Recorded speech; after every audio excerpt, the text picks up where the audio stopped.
అందరికీ నమస్తే. జై శ్రీ అమ్మా భగవాన్. శ్రీ భగవాన్ ముక్తి మోక్ష దర్శన అనువాద తరగతికి వచ్చిన మీ అందరికీ మా హృదయపూర్వక ఆహ్వానము. ముందుగా మనము ప్రార్థనతో ప్రారంభిస్తాము. దయచేసి అందరూ చేతులు జోడించుకొని అమ్మా భగవాన్ని స్మరించుకుంటూ వారిని ఆవాహనం చేస్తాము.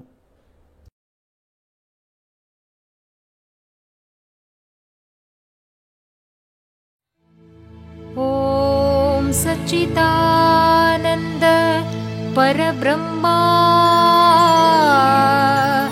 పురుషోత్తమ పరమాత్మా శ్రీ భగవతి సమేత శ్రీ భగవతే నమః. శ్రీ భగవతి సమేత శ్రీ భగవతే నమః. శ్రీ భగవతి సమేత శ్రీ భగవతే నమః. శ్రీ భగవతే నమః. శ్రీ భగవతే నమః.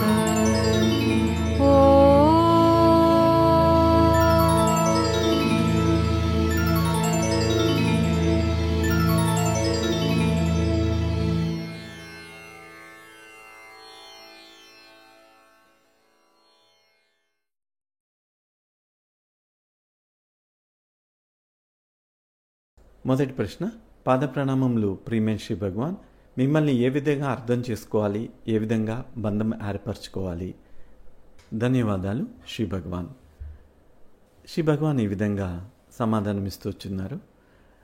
అవగాహన చేసుకునేది ఒక సుదీర్ఘమైన ప్రయాణము. మీరు కొన్ని విషయాలను ఈ జన్మలో అర్థం చేసుకోగలరు. మరికొన్ని మీరు ఈ భూలోకాన్ని విడిచిపెట్టిన తర్వాత ఇతర లోకాల్లో ప్రవేశించినప్పుడు అర్థం చేసుకోగలరు. పూర్తిగా మేమెవరు అన్నది మీరు ఎప్పటికీ అర్థం చేసుకోలేరు. అది ఈ భూలోకంలో ఉన్నప్పుడు అసాధ్యమైన విషయము. ఈ భూలోకంలో ఉన్నప్పుడు మమ్మల్ని అర్థం చేసుకోవాలి అంటే మీరు మహిమల్ని అనుసరించాలి. మహిమలు మీకు కొంత అవగాహనని కలుగజేస్తూ ఉంటాయి. ఆ తర్వాత మీకు ఏదైనా సమస్య వచ్చింది అనుకోండి, మీరు ప్రార్థన చేయాలి. అప్పుడు మీకు మహిమ జరుగుతుంది. అప్పుడు మరికొంత విశ్వాసం మీ లోపల కలుగుతూ ఉంటుంది. ఈ విధంగా మరికొన్ని మహిమలు జరిగిన తర్వాత మీకు కొంత అవగాహన కలుగుతుంది. అప్పుడు బంధం అనేది కలుగుతుంది. ఈ రకంగా మీరు భూలోకంలో ఉన్నప్పుడు చేయాల్సి ఉంటుంది. మరికొంతమంది ఉన్నత చైతన్య స్థితిలోకి వెళ్ళినప్పుడు మా గురించి మరికొంత విషయాలను తెలుసుకుంటూ ఉంటారు. మరికొంతమందికి కృతజ్ఞత కలిగినప్పుడు, ఆ బంధం అనేది పెరిగినప్పుడు ఈ మహిమలు అనేవి కూడా కలుగుతూ ఉంటాయి. మరికొంతమంది ఎలా ఉంటారంటే గొప్ప మహిమలు జరుగుంటాయి, కృతజ్ఞత ఒకరోజు లేదా 2 రోజులు ఉంటుంది, తర్వాత వాళ్ళకి వెళ్ళిపోతుంది. కృతజ్ఞత వెళ్ళిపోవడంతో బంధం వెళ్ళిపోతుంది, ప్రతిదీ వెళ్ళిపోతుంది. వారు ఆ విధంగా తయారు చేయబడ్డారు. మరికొంతమంది ఎలా ఉంటారంటే వారికి ఒక చిన్న మహిమ జరుగుతుంది, అయితే చాలా దృఢమైన ఒక బంధం ఏర్పడుతుంది, విపరీతమైన కృతజ్ఞత అనేది ఉంటుంది. వీరు ఈ విధంగా తయారు చేయబడ్డారు. శ్రీ భగవాన్ అంటున్నారు, ఈ విధంగా మేము ప్రజలను గమనిస్తూ ఉన్నాం. చాలా అద్భుతమైన మహిమలు జరిగి ఉంటాయి, కానీ కృతజ్ఞత శూన్యము. అయితే తర్వాత వాళ్ళు సేవకులుగా అకస్మాత్తుగా మారిపోతూ ఉన్నారు. అది కూడా ఈ మధ్యకాలంలో జరుగుతూ ఉంది. ఈ విధంగా కొంచెం కొంచెంగా మీరు బంధం అనేది పెంచుకోగలరు. బంధం అనేది మీ యొక్క కృతజ్ఞతతో పాటు పెరుగుతూ ఉంటుంది. కొన్నిసార్లు ఇది పడిపోతూ ఉంటుంది. తర్వాత మళ్ళీ మీరు పికప్ చేసుకొని అభివృద్ధి చేసుకొని ముందుకు వెళ్తూ ఉంటారు. మీరు ఎక్కువగా మహిమల్ని వింటూ ఉండాలని శ్రీ భగవాన్ చెప్తూ వచ్చున్నారు. తర్వాత ప్రశ్న. పాద ప్రణామములు శ్రీ భగవాన్. నాకు సేవ చేయడానికి ప్రేరణ అనేది ఉండటం లేదు. ఈ ప్రేరణని ఎలా పొందాలి అని అడుగుతూ ఉన్నారు. శ్రీ భగవాన్ ఈ విధంగా బదిలిస్తూ వచ్చున్నారు. ఇది సేవ ఒక్కదాని గురించే కాదు. ఏదైనా సవ్యంగా చేయాలి అంటే మీకు ప్రేరణ అనేది ఉండాలి, ఆ మోటివేషన్ అనేది ఉండాలి. ఇప్పుడు ఆ మోటివేషన్ గురించి మీరు నిరీక్షించాల్సిన అవసరం లేదు. కొన్నిసార్లు ఇది తొందరగా వస్తుంది, కొన్నిసార్లు అసలు రాకపోవచ్చు కూడా. అంటే ప్రేరణ గురించి ఎదురు చూస్తూ ఉంటే మీరు వాయిదా వేస్తూనే ఉంటారు. దానివల్ల మీరు ఎప్పటికీ ప్రారంభించకపోవచ్చు కూడా. సరళమైన విషయం ఏమిటంటే, మీరు ఏ రంగంలో ఉన్నప్పటికీ దాన్ని చెయ్యాలి అని అనుకుంటున్నప్పుడు మీరు మోటివేషన్ గురించి ఎదురు చూడకుండా వెంటనే చేసేయాలి. మీకు మోటివేషన్ ఉంటే పర్వాలేదు, లేకపోయినా మీరు వెంటనే పని చేయడం ఆరంభించాలి. ఆ పని ఆరంభించడమే మీరు చేయగలిసింది. ఆ తర్వాత మోటివేషన్ అనేది సహజంగా మీ లోపల వచ్చేస్తుంది. సర్వసాధారణంగా ప్రజలందరూ మోటివేషన్ వచ్చిన తర్వాత ప్రారంభిద్దామని వెయిట్ చేస్తూ ఉంటారు. వీరు చాలా సహజంగా జీవితంలో ఫెయిల్ అయిపోతూ ఉంటారు. ఎగ్జామ్స్లో ఫెయిల్ అయిపోతారు, జాబ్స్లో ఫెయిల్ అయిపోతారు, బిజినెస్లో ఫెయిల్ అయిపోతూ ఉంటారు. వీళ్ళకి ఫెయిల్యూర్స్ అనేవి ఎదురవుతూ ఉంటాయి ఎప్పుడైతే మోటివేషన్ గురించి ఎదురు చూస్తూ ఉంటారో. చాలాసార్లు మోటివేషన్ కూడా రాకపోవచ్చు, లేదా లేటుగా రావచ్చు, కొన్నిసార్లు తప్పుడు సందర్భాల్లో రావచ్చు. ఈ విధంగా పని చేయకపోవచ్చు. కొంతమంది చెప్తూ ఉంటారు, మేము వెయిట్ చేస్తున్నామండి మోటివేషన్ గురించి అని. ఈ రకంగా ఇది పని చేయదు. మీరు ఎగిరి దూకాలి అంతే, అప్పుడే మోటివేషన్ అనేది వస్తుంది. ఈత రాకుండా ఎలాగ మీరు నీటిలో దూకుతారో ఆ విధంగానే ఇక్కడ కూడా మీరు మోటివేషన్ గురించి ఎదురు చూడకుండా పని అనేది ఆరంభించాలి. నీటిలో దూకితే ఈత కొట్టడము ఎలా వస్తుందో అలాగే మీరు కూడా పని చేయటము ఆరంభించాలి. ఒకసారి పని ఆరంభించిన తర్వాత మోటివేషన్ అనేది సహజంగా వచ్చేస్తుంది. మీరు పుస్తకం తీసి మిమ్మల్ని మీరు ఫోర్స్ చేసుకోవాలి చదువుకోవడానికి, అప్పుడు మోటివేషన్ వస్తుంది. ఉద్యోగం చేయాలి అనుకుంటున్నారు, ఆ ఉద్యోగం ఆరంభించాలి, మోటివేషన్ అదే వచ్చేస్తుంది. ఈ విధంగానే సక్సెస్ఫుల్ పీపుల్ పనిచేస్తూ ఉంటారు. ఫెయిల్యూర్స్ అనేవాళ్ళు ఎప్పుడు కూడా నిరీక్షిస్తూ ఉంటారు మోటివేషన్ గురించి. విజయం సాధించే వాళ్ళు ఎప్పుడు కూడా వారు పని ఆరంభించేస్తారు. అతి తక్కువ సమయంలోనే వారికి మోటివేషన్ అనేది వచ్చేస్తుంది. ఇదే సేవకు కూడా అన్వయించుకోవచ్చు. మీరు నేను మోటివేషన్ గురించి ఎదురు చూస్తున్నాను సేవ చేయడం గురించి అంటే అది ఎప్పటికీ రావచ్చు కూడా, కానీ ఈ రకంగా అది పని చేయదు. మీరు ఆరంభించాలి పని చేయడము. అప్పుడు మీలో ఫుల్గా మోటివేషన్ అనేది ఉంటుంది. అప్పుడు మీరు విజయం సాధించడానికి ఎన్నో మార్గాలు కనిపిస్తూ ఉంటాయి. మీ దగ్గర ప్రార్థనా శక్తి ఉంది. ఇప్పుడు మరింత వేగంగా మీరు సాధించుకోగలరు. ఇది చాలా ముఖ్యమైనది. శ్రీ భగవాన్ అంటున్నారు, యువత దీనిని గుర్తుపెట్టుకోవాలి. మోటివేషన్ గురించి ఎదురు చూడకండి, మీ పుస్తకాలు తెరిచి చదవడం ఆరంభించండి అని చెప్పున్నారు. జై బలో జ్ఞానప్రద శ్రీ పరంజ్యోతి భగవాన్కి జై. తర్వాత ప్రశ్న, పాదప్రణామం శ్రీ భగవాన్. మా లోపలున్న ఇన్నర్ చైల్డ్ని ఎలా సంతోషపెట్టాలి? ఇది జీవన్ముక్తికి ఎలా సంబంధించి ఉంటుంది? దయచేసి తెలియచేయగలరు. దానికి శ్రీ భగవాన్ ఈ విధంగా బదిలిస్తూ వచ్చున్నారు. మీ అంతరంగంలో ఉన్న పిల్లవాడు సంతోషంగా ఉండాలి. అప్పుడు మీరు ఇహంలోని పరంలోని విజయవంతం అవుతూ ఉంటారు. ఇది చాలా కీలకమైంది. మీ అంతరంగంలో ఉన్న ఆ పిల్లవాడు సంతోషంగా ఉండాలి. ఎప్పుడైతే ఆ పిల్లవాడు చాలా సంతోషంగా ఉంటారో అప్పుడు మీరు జీవన్ముక్తులు కూడా అయిపోతూ ఉంటారు. జీవన్ముక్తులు ఎవరు అవుతారంటే ఎవరికైతే ఈ ఇన్నర్ చైల్డ్ అంతరంగంలో ఉన్న బిడ్డ సంతోషంగా ఉంటారో వారు అవుతూ ఉంటారు. ఇక్కడ మీరు జీవన్ముక్తులు అవ్వడానికి ప్రయత్నించాల్సిన అవసరం లేదు. ఎప్పుడైతే మీ అంతరంగంలో ఉన్న పిల్లవాడు సంతోషంగా ఉంటారో అప్పుడు మీరు జీవన్ముక్తులు అయిపోతూ ఉంటారు. మరొక కోణంలో చెప్పాలంటే ఎవరు జీవన్ముక్తి పొందిన వ్యక్తి దేనికైనా ఎవరితోనైనా సంతోషంగా ఉంటే అటువంటి వ్యక్తిని జీవన్ముక్తి పొందిన వ్యక్తి అని చెప్పచ్చు. ఇది అంతరంగంలో ఉన్న ఇన్నర్ చైల్డ్ చేస్తుంది. కానీ ఈరోజు మన సమాజము, స్కూల్సు, మన చుట్టూన్న ప్రజలు ప్రవర్తించే విధానము, తల్లిదండ్రులు ఎలా బిడ్డని పెంచాలో తెలియక ఈ అంతరంగంలో ఉన్న ఈ పిల్లవాడిని అణిచివేసేశారు, పూర్తిగా నష్టపరిచేశారు. దీంతో పాటుగా ఇప్పుడు పెళ్ళి, చదువు, ఉద్యోగము ఒకదాని తర్వాత ఒకటి జీవితము ఉద్దేశహీనంగా నరకతుల్యంగా కనిపిస్తూ ఉంది. అందువల్ల మనం చూస్తూ ఉంటాము ప్రజలు అటు ఇటు తిరుగుతూ ఉంటారు. ఇవన్నీ అంతరంగంలో ఉన్న పిల్లవాడిని పూర్తిగా నష్టపరిచేస్తూ ఉన్నాయి. మనము మొదటి నుంచి ఆరంభించాలి తల్లిదండ్రులతో. తల్లిదండ్రులకి మనము సరైన విద్యని ప్రసాదించాలి. గర్భంలో ఉన్నప్పుడు తల్లిదండ్రులు ఎలా ప్రవర్తించాలి అన్న దగ్గర నుంచి ఆరంభించాలి. బిడ్డతో ఎలా మాట్లాడాలి, గర్భంలో ఉన్న శిశువుతో ఎలా మాట్లాడాలి అక్కడి నుంచి ఆరంభించాలి. ఆ తర్వాత డెలివరీ, తర్వాత 6 సంవత్సరాలు, సరైన విద్య, ఇవన్నీ ఒకదాని తర్వాత ఒకటి వస్తూ ఉంటాయి. అప్పుడు ఆ ఇన్నర్ చైల్డ్ చాలా చాలా సంతోషంగా ఉంటుంది. తర్వాత సహజంగానే జీవన్ముక్తి పొందుతూ ఉంటుంది. వాళ్ళు ఎటువంటి ప్రయత్నం లేకుండానే జీవన్ముక్తులు అయిపోతుంటారు అని శ్రీ భగవాన్ చెప్తూ వచ్చున్నారు.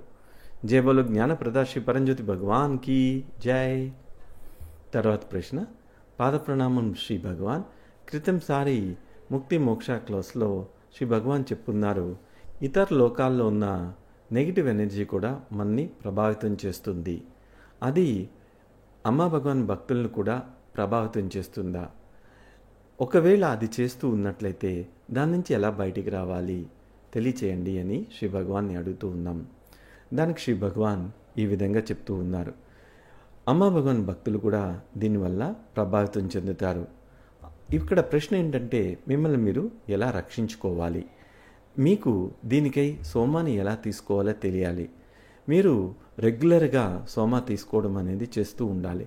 ఆ సోమా తీసుకోవడము అన్నది మీకు తెలియాలి ఇది ఎలా జరుగుతుంది అని. ఈ సోమా అనేది ఇతర లోకాల నుంచి డౌన్లోడ్ అవుతూ ఉంటుంది. అది ఈ లోకానికి సంబంధించింది కాదు.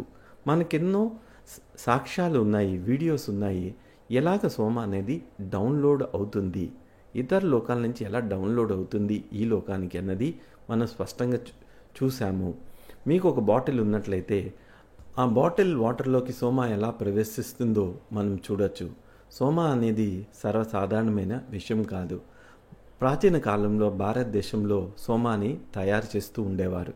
కానీ మన సోమా వచ్చి డౌన్లోడ్. దానివల్ల ఇతర సోమా కన్నా ఇది చాలా చాలా శక్తివంతమైంది. సరిగ్గా మీరు దాన్ని ఉపయోగించుకోవాలి. మీరు ఇక్కడ ఏం చేయాలి అంటే, మీరు ఊరికనే సోమా తాగడం కాదు, సోమా వచ్చింది తాగడం కాదు, ఈ రకంగా మీరు చేయకూడదు. మీరు ఆ సోమా బాటిల్ పట్టుకొని ఉన్నప్పుడు పూర్తిగా మీకు తెలియాలి ఇది దైవానుగ్రహము, ఇతర లోకాల నుంచి డౌన్లోడ్ అయ్యింది.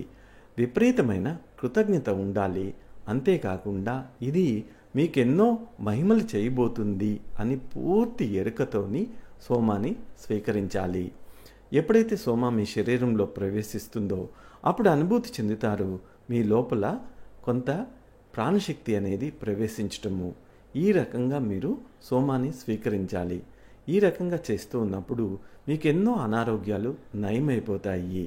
అంతేకాకుండా మీ చుట్టూ ఉన్న నెగిటివ్ ఎనర్జీని చూడొచ్చు, లోపల ఉన్న దాన్ని చూడొచ్చు, అవన్నీ మీ లోపల నుంచి వెళ్ళిపోవడం కూడా చూడొచ్చు. సోమాను తీసుకోవటం అనేది మీకు తెలియాలి. మామూలు గ్లాస్తో నీళ్ళు తాగడం లాంటిది కాదు. ఇది చాలా ఒక పద్ధతిగా మీరు చేయాల్సి ఉంటుంది. అప్పుడు మీకు ఎన్నో మహిమలు అనేవి జరుగుతూ ఉంటాయి. శ్రీ భగవాన్ అంటున్నారు, నాకు కొంతమంది యూత్ తెలుసు, వాళ్ళు పరీక్ష హాల్లో సోమా బాటిల్ పెట్టుకొని సోమా సేవిస్తూ పరీక్షలు రాస్తున్నారు. చాలా అద్భుతంగా వాళ్ళు పరీక్షలు రాస్తున్నారు అని చెప్తూ వచ్చున్నారు. తర్వాత ప్రశ్న, పాదప్రణామం శ్రీ భగవాన్. అమ్మా భగవాన్ యూత్ని ధర్మంలో ఎలా ఉండాలి అని అనుకుంటున్నారు? అమ్మా భగవాన్ విజన్లో యూత్కున్న పాత్ర ఏమిటి? దయచేసి తెలియచేయండి అని అడుగుతూ ఉన్నారు. దానికి శ్రీ భగవాన్ ఈ విధంగా సమాధానం ఇస్తూ వచ్చున్నారు. మొదటగా వాళ్ళ లోపల ఇన్నర్ చైల్డ్ చాలా సంతోషంగా ఉండాలి. సోమ దీనికి సహాయపడుతుంది. తర్వాత ఎన్నో విషయాలు ఉన్నాయి. దీక్షని తీసుకోవటము, పాదకుల నుంచి దీక్ష తీసుకోవటము వారికి ఆనందాన్ని కలుగజేస్తూ ఉంటుంది. ఇవన్నీ ఇన్నర్ చైల్డ్కి సంతోషాన్ని కలుగజేస్తూ ఉంటుంది. మనము ఇన్నర్ చైల్డ్ నుంచి ఆరంభించాలి. ఇది చాలా ముఖ్యమైనది. తర్వాత ముఖ్యమైనది ఏంటంటే, ఈ భారతదేశము విశ్వగురు అతి తొందరగా కాబోతుంది. చాలా గొప్పగా ఇది జరగబోతుంది. దానికి మన భారతదేశంలోని యువత ముఖ్యమైన పాత్రని పోషించబోతూ ఉన్నారు. మీ యూత్ అందరూ కూడా ఒక స్పష్టమైన ఉద్దేశంతో ఉండాలి. మీరు డాక్టర్ అవ్వాలనుకున్నా, ఇంజనీర్ అవ్వాలనుకున్నా, ఇంకే రకంగా ఏదైనా కావాలనుకున్నా దానికి ముఖ్యంగా ఒక లక్ష్యం అనేది ఉండాలి. భారతదేశానికి సహాయం చేయాలి. భారతదేశం విశ్వగురువు అవ్వాలి. సనాతన ధర్మం పునరుద్ధానం అవ్వాలి. ఈ రెండూ కూడా విడదీరానివి. భారతదేశము, సనాతన ధర్మము, దీనికై వారికి స్పష్టమైన విజన్ అనేది ఉండాలి. వారికి ఒక ఉద్దేశం అనేది ఉండాలి. మీరు ఒక గొప్ప డాక్టర్ అవ్వచ్చు, గొప్ప ఇంజనీర్ అవ్వచ్చు, ఏదైనా కావచ్చు. కానీ ఇక్కడ ముఖ్యమైనది ఏంటంటే, ఈ భారతదేశాన్ని నిర్మించడానికి మీకు స్పష్టంగా విజన్ ఉండాలి. అంతేకాకుండా భారతదేశము విశ్వగురు అయ్యేదానికి, సనాతన ధర్మము మళ్ళీ జీవం పోసుకునేదానికి మీరు సహాయం చేస్తున్నారన్నది మీరు స్పష్టంగా ఉండగలగాలి. మన అన్ని కార్యక్రమాలు ఈ ఉద్దేశంతోనే నడుస్తూ ఉంటాయి. కొన్నిసార్లు మీకు డైరెక్ట్గా చెప్తాము, మరి కొన్నిసార్లు పరోక్షకంగా దాన్ని చేసేస్తూ ఉంటాము. ఈరోజు యువత ఎలా ఉన్నారో మీకు చాలా తెలుసు. చాలామంది ఆధ్యాత్మికత అంటేనే వారికి విముఖత ఉంది. చాలామందికి ఇట్లాంటి భావం ఉంది. అందువలన చాలా సూక్ష్మంగా మనం ఇది చేయాల్సి ఉంటుంది. భారతదేశాన్ని పునర్నిర్మించటము, సనాతన ధర్మాన్ని మనము పునర్జీవితం చేయటము చాలా ముఖ్యము. ఈ ఒక్కసారి ఇది కనుక సెట్ అయినట్లయితే వారి జీవితము పూర్తిగా మారిపోతుంది, భారతదేశం కూడా మారిపోతూ ఉంది. శ్రీ భగవాన్ ఒక ఉదాహరణ చెప్తూ ఉన్నారు. చాలా సంవత్సరాల క్రితము మేము యూత్ కోర్స్ చేస్తున్నప్పుడు దాంట్లో ఒక అబ్బాయి ప్రశ్న అడుగుతూ ఉన్నాడు. ఆ ప్రశ్న అయితే నాకు ఇప్పుడు ఖచ్చితంగా గుర్తులేదు, బట్ ఆయనకు నేను చెప్పున్నాను, భారతదేశం నిర్మాణం గురించి నువ్వు సహాయం చేయాలి అని. ఆ అబ్బాయి, ఇండియాని నిర్మించటమా, నాకు మ్యాథమెటిక్స్లో 8 మార్కులే వస్తున్నాయి, కానీ భగవాన్ బిల్డ్ ఇండియా అని ఆయనతో చెప్పారు. చాలా పెద్ద స్టోరీ, నేను చిన్నగా చెప్తున్నాను అని చెప్పున్నారు. ఆ తర్వాత ఆ అబ్బాయి ఐఐటీలో చేరడము, ఇన్ని మార్కులు వచ్చాయంటే ఎవరు ఊహించలేరు, అన్ని మార్కులు వచ్చున్నాయి. ఎందుకంటే భగవాన్ నాకు చెప్పారు భారతదేశాన్ని నిర్మించాలని. ఆ తర్వాత స్టాన్ఫర్డ్ నుంచి ఆయనకి ఇన్విటేషన్ వచ్చింది, అక్కడ పిహెచ్డి చేస్తున్నాడు. అది చదివి చెన్నై ఎయిర్పోర్ట్కి ఆయన వచ్చున్నాడు, ఎందుకంటే ఆయన ముంబై వెళ్ళాలి. ఆ ఎయిర్పోర్ట్లో ఆయన పక్కన ఒక ముసలాయన కూర్చొని ఉన్నారు. ఆయన అడుగున్నాడు, ఎక్కడికి వెళ్తున్నావు, ఏం చేస్తున్నావు అంటే, నేను ఇంటర్వ్యూకి వెళ్తున్నాను ముంబైకి. సో ఆ పెద్ద ఆయన అన్ని విషయాలు అడిగారు. ఈయన అన్నీ చెప్తూ వచ్చున్నారు. నాకు ఇలాంటి ప్రాజెక్ట్లో సెలెక్ట్ అవుతాను లేదో కూడా నాకు తెలీదు, నాకు అనుభవం లేదు, అయితే నాకు భారతదేశం గురించి ఏదైనా చెయ్యాలి అనే ఒక తపన ఉంది అని చెప్పున్నారు. సో తర్వాత రోజు ఈయన ముంబై వెళ్ళడము, అక్కడ ఇంటర్వ్యూకి వెళ్ళడము జరిగింది. సో అక్కడ ఉన్న ఇంటర్వ్యూ చేస్తున్న వాళ్ళందరూ కూడా చాలా సాధారణమైన ప్రశ్నలు అడుగుతూనే ఉన్నారు. సో అబ్బాయికి ఇంకా తెలిసిపోయింది, దానికి ఉద్యోగము రాబోయేది లేదు, సమయం ఎందుకు వృధా చేయాలి, వాళ్ళతో చెప్పి లేచి వెళ్ళిపోదామని అనుకున్నారు. అప్పుడు వాళ్ళు చెప్పారు నవ్వుతూ, నీ ఇంటర్వ్యూ నిన్నే అయిపోయింది, నిన్న ఎయిర్పోర్ట్లో నువ్వు ఎవరినైతే కలిసావో అతనే నిర్ణయం తీసుకోవాల్సిన వ్యక్తి, ఆయన నిన్ను సెలెక్ట్ చేసేస్తున్నారు అని చెప్పున్నారు. ఆయన భారతదేశానికి ఎంతో సేవ చేస్తూ ఉన్నారు. ఓకే, 8 మార్కులు వచ్చిన అబ్బాయి ఈరోజు భారతదేశానికి గైడ్ చేస్తూ ఉన్నారు. సో ఏదైనా జరగచ్చు, అయితే మీకు విజన్ అనేది చాలా స్పష్టంగా ఉండాలి. ఆ అబ్బాయికి చాలా స్పష్టంగా ఉంది భారతదేశానికి సహాయం చేయాలి అని. ఇప్పుడు మీకు ఆ విజన్ ఉండాలి, భారతదేశాన్ని విశ్వగురు చేయాలని. అప్పుడు మీ విషయాలు ఎన్నో కూడా మారిపోతూ ఉంటాయి, ఈ భారతదేశానికి అలైన్ అయ్యి ఉంటారు. శ్రీ భగవాన్ అంటున్నారు, ఒక శక్తి కేంద్రం అనేది ఉంటుంది, ఇది ప్రపంచం అంతా తిరుగుతూ ఉంటుంది, ఎనర్జీ పాయింట్. ఈ ఎనర్జీ పాయింట్ పరిధిలోకి వచ్చినప్పుడు ఆ దేశము చాలా అభివృద్ధి చెందుతూ ఉంటుంది. కొన్ని 100 సంవత్సరాల ముందు యూరోప్ మీద ఉండేది, అప్పుడు యూరోపు చాలా అభివృద్ధి చెందింది. అంత పూర్వము భారతదేశం ఉండేది, చైనా ఉండేది, ఆ తర్వాత ఐరోపా ఖండం మీదకి వెళ్ళింది, ఆ తర్వాత అమెరికా మీదకి వెళ్ళింది. ఇది నెమ్మదిగా మళ్ళీ మన ఆసియా ఖండం మీదకి వచ్చింది. జపాన్ మీద పడినప్పుడు జపాన్ చాలా అభివృద్ధి చెందింది. తర్వాత చైనా మీదకి వచ్చింది, చైనా చాలా ఫాస్ట్గా గ్రో అయింది. మీరంతా చూస్తున్నారు చైనా ఎంతగా అభివృద్ధి చెందిందని. ఇప్పుడు ఈ ఎనర్జీ పాయింట్ అనేది ఇండియా మీదకి షిఫ్ట్ అయింది. ఇప్పుడు భారతదేశాన్ని పునర్నిర్మించాలి. మనమందరం కూడా ఆ దృష్టితో ఉన్నట్లయితే, ముఖ్యంగా యూత్ ఆ దృష్టిలో ఉన్నట్లయితే ఇండియా చాలా వేగంగా అభివృద్ధి చెందుతుంది. మనము విశ్వగురు ప్రోగ్రామ్స్ని ఆలయాల్లో స్టార్ట్ చేస్తున్నాము, ముఖ్యంగా దక్షిణ భారతదేశంలో. అది ఈ ఎనర్జీ పాయింట్తో సంభాషిస్తుంది, ఎనర్జీ పాయింట్ని భారతదేశం మీద ఉండేటట్టు చేస్తూ ఉంటుంది. మీరు కనుక మిస్టేక్ అయినట్లయితే మీరు ఇది గమనించవచ్చు. ఒకవేళ మీరు విమానాలు ఎగురుతూ ఉన్నట్లయితే అప్పుడు ఈ ఎనర్జీ ఫీల్డ్ను కూడా గమనించవచ్చు. శ్రీ భగవాన్ అంటున్నారు, కొంతమంది నాతో చెప్పున్నారు, చైనా మీద అది షైన్ అయినప్పుడు ఒక 20 years బ్యాక్ కొద్దిమంది దీని గురించి నాతో చెప్పున్నారు. ఇప్పుడు అది భారతదేశం మీదకి మారింది. ఇప్పుడు ఇండియా చాలా వేగంగా అభివృద్ధి చెందబోతుంది. మన యూత్ కూడా దాంతో సమంగా అయినట్లయితే వారు కూడా జీవితంలో ఎంతో ఉన్నతికి ఎదిగిపోతారు అని శ్రీ భగవాన్ చెప్తూ వచ్చున్నారు. జై బోలో జ్ఞాన ప్రదాత శ్రీ పరంజ్యోతి అమ్మ భగవాన్ की జై.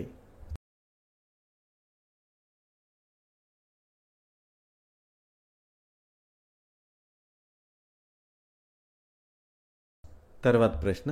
పాద ప్రణామం శ్రీ భగవాన్. నియమంలో జరుగుతున్న పూజలు క్రతువుల యొక్క ప్రాముఖ్యత ఏమిటి? ఇక్కడ రావటం వల్ల మాకేం జరుగుతుంది అని అడుగుతూ వచ్చున్నారు.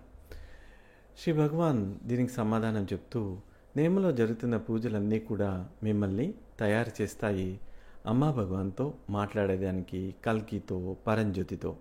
మీరు పరంజ్యోతితో అమ్మా భగవాన్తో మాట్లాడగలగాలి. ఇది త్వరలో ఆరంభమవుతుంది. దీనికే మేము తయారవుతూ ఉన్నాము. మీరు వెళ్ళి శ్రీమూర్తి ముందు కూర్చోవాలి, అన్నీ మాట్లాడాలి. ఇహం గురించి అమ్మతో మాట్లాడాలి, పరం గురించి భగవాన్తో మాట్లాడాలి, ప్రపంచక విషయాల గురించి పరంజ్యోతితో మాట్లాడాలి, మిగిలిన విషయాలు కల్కితో మాట్లాడాలి. దీని గురించి మేము అన్ని తయారీలు చేస్తూ ఉన్నాము. ఇది నియమం యొక్క ప్రాముఖ్యత. మీరు వ్యక్తిగత సంభాషణ చేయొచ్చు. అప్పుడు మీకు సరైన గైడెన్స్ అనేది దొరుకుతూ ఉంటుంది. అంతేకాకుండా మీరు ఏది కావాలనుకుంటున్నారో దానికి ఆశీర్వాదం లభిస్తూ ఉంటుంది. దీనికి కొంత సమయం పడుతుంది. ఏదైనా చేయాలి అంటే మేము దాని గురించి పని చేయాల్సి ఉంటుంది. దాని గురించి మేము ఇప్పుడు పని చేస్తూ ఉన్నాము. బహుశా రాబోయే నెలల్లో ఇది సాధ్యం కావచ్చు అని శ్రీ భగవాన్ చెప్తూ వచ్చున్నారు. తర్వాత ప్రశ్న. పాద ప్రణామములు శ్రీ భగవాన్. ప్రేమను కలిగి ఉండడానికి ఏ సాధన చేయాలి తెలియచేయగలరు అని అడుగుతున్నారు. శ్రీ భగవాన్ దానికి ఈ విధంగా బదిలిస్తూ ఉన్నారు. మొదటగా మీ లోపల ప్రేమ లేదు అన్న వాస్తవాన్ని మీరు గమనించాలి. మీరు ఒక అప్పుడే పుట్టిన శిశువుని ఎట్లా పట్టుకొని ఉంటారో అట్లాగా ఈ సత్యాన్ని మీరు పట్టుకొని ఉండాలి. ఈ సత్యం ఏంటి? మీకు ప్రేమ లేదు. ఇది ఎప్పుడెప్పుడు సాధ్యమవుతుందో ఆ విషయాన్ని మీరు చాలా శ్రద్ధగా పట్టుకొని ఉండాలి. నా లోపల ప్రేమ లేదు, అస్సలు ప్రేమ లేదు అని. దానికి మీరు ఏమీ చేయకూడదు, దాంట్లో ఉండాలి అంతే. ఏదో ఒక దానికి నేను ప్రయత్నిస్తాను, ప్రేమను పొందుతాను అని అనుకోకూడదు. అట్లాగే ఏది పని చేయదు. అట్లా మీరు ప్రయత్నించినట్లయితే మరింత దిగజారిపోతూ ఉంటారు. ఈ సత్యంతో ఉండండి. ఏంటి సత్యం? మీ లోపల ప్రేమ లేదు. మిమ్మల్ని మీరు తీర్పునిచ్చుకోవద్దు, మిమ్మల్ని మీరు ఖండించుకోవద్దు. మీరు ఉండాల్సిన ఒకే ఒక విషయము ఏంటంటే ప్రేమ లేదు. దానిపై పూర్తి ఎరుకతో ఉండండి. అంతేగాని నాకు ప్రేమ లేదు సర్లే అని చెప్పి సర్దుపుచ్చుకోకూడదు, దాన్ని మర్చిపోకూడదు. అది కాదు ఇక్కడ ముఖ్యము. మీరు ఫీల్ అవ్వాలి, ఏమని? నాకు ప్రేమ లేదు అని. ఆ తర్వాత మ్యాజిక్ అంతా జరుగుతుంది. మీరేమీ చేయాల్సిన అవసరం లేదు. మీ లోపల ప్రక్రియ అనేది జరుగుతుంది. ఎప్పుడైతే మీరు ఈ సత్యంతో ఉంటారో ప్రక్రియ అనేది సహజంగా జరిగిపోతూ ఉంటుంది. ఆ తర్వాత ఏం జరుగుతుంది అన్నది మీకు ఎటువంటి ఐడియా లేదు. అది మాటలతో మనము వర్ణించలేము కూడా. అకస్మాత్తుగా ఒకరోజు మీ లోపల ప్రేమ వికసించడం అనేది మీరు గుర్తిస్తారు. నెమ్మదిగా అది జరుగుతూ ఉంటుంది. ఇక్కడ మీ శరీరం కూడా దీంట్లో ఒక భాగాన్ని వహిస్తూ ఉంటుంది. మీరు ఎప్పుడైనా ఒక చిన్న పిల్లల్ని చూసినా, ఏ జీవి యొక్క బిడ్డను చూసినా, అది ఏనుగైనా, చీమైనా, పులి అయినా, లేడైనా, మనుషులైనా, నవజాత శిశువును చూసినట్లయితే మీ లోపల సహజంగా ప్రేమ అనేది కలుగుతూ ఉంటుంది. ఇది మీ లోపల జరిగే ఒక రసాయనిక చర్య. ఆ ప్రేమ అనేది సహజంగా పుట్టేస్తుంది. కావాలంటే ఇది మీరు చూసి ప్రయత్నించండి. శరీరం రెస్పాండ్ అవ్వదు. అది సహజంగా మీ లోపల నుంచే కలిగిస్తూ ఉంటుంది. అదేవిధంగా మీ లోపల ప్రేమ లేదు అని మీరు గుర్తించగలగాలి. అంతేకాని నేను ఒక దుర్మార్గుణ్ణి, మూర్ఖుణ్ణి, ఇట్లాగా మీరు మాట్లాడకూడదు. ఇట్లా మీరు ఖండించుకోకూడదు. నా తల్లి ఇట్లా చేసింది, నా తండ్రి ఇట్లా చేశారు, నా స్నేహితులు ఇట్లా చేశారు, ఇట్లాంటి కథలు ఏవి కూడా మీరు చెప్పుకోవాల్సిన అవసరం లేదు. సత్యం ఏంటి? ప్రేమ లేదు, అంతే. ఈ వాస్తవంతో మీరు ఉండాలి. అప్పుడు మీకు మరికొన్ని విషయాలు జరుగుతూ ఉంటాయి. మేము ఏం జరుగుతుందో చెప్పచ్చు, కానీ అది ఈ సమయంలో అనవసరము. అది మరింత విజ్ఞాన శాస్త్రము. మీరు ప్రేమని కనుగోవాలి అంతే అని శ్రీ భగవాన్ ఈ ప్రశ్నకి బదులిచ్చున్నారు. తర్వాత ప్రశ్న, పాదప్రణామములు ప్రియమైన శ్రీ భగవాన్. మేము శ్రీ భగవాన్ దీక్షా దర్శనాన్ని 4 నెలల క్రితము ఎండ్ అయ్యి ఉన్నాము. ఇప్పుడు అమ్మ దర్శనంలో పాల్గొనడం వల్ల మా మీద ఎటువంటి ప్రభావం ఉంటుంది తెలియచేయండి అని అడుగుతున్నారు. దానికి శ్రీ భగవాన్ ఈ విధంగా బదిలిస్తూ ఉన్నారు. భగవాన్ దర్శనంలో మీకు పరం గురించి మీ లోపల బీజాన్ని నాటడం జరిగింది. ఇది మీకు పరంలో ఎదుగుదలకి సహాయం చేస్తుంది. ఇది నెమ్మదిగా మీ లోపల ఎదగటము మీరు గమనిస్తారు. అమ్మ దర్శనంలో ఇది ముఖ్యంగా ఇహం గురించి అయి ఉంటుంది. మీకు ఇహంలో చాలా వేగంగా అభివృద్ధి చెందాలి అంటే అది అమ్మ దర్శనంలో జరుగుతూ ఉంటుంది. మీకు శ్రీ భగవాన్ దర్శనంలో పరం గురించి మీ లోపల బీజం వేయటం జరిగింది. ఇది వచ్చే సంవత్సరాల్లో దాని యొక్క ఫలితాన్ని మీకు అందచేస్తూ ఉంటుంది. అమ్మది ఇహం గురించి ఉంటుంది. మీకు తొందరగా ఫలితం కావాలనుకుంటే అది అమ్మ వల్ల సాధ్యమవుతూ ఉంటుంది. చాలామంది చెప్తూ వచ్చున్నారు, 3,000, 5,000, 10,000 సంపాదించే వాళ్ళు ఇప్పుడు లక్షల్లో కోట్లలో సంపాదిస్తూ ఉన్నారు. వారు చెప్తూ ఉన్నారు, అమ్మ దర్శనంలో మేము సంవత్సరాల క్రితం ముందు తీసుకున్నాము, అప్పటి నుంచి మా జీవితం ఇట్లా మారిపోయింది అని.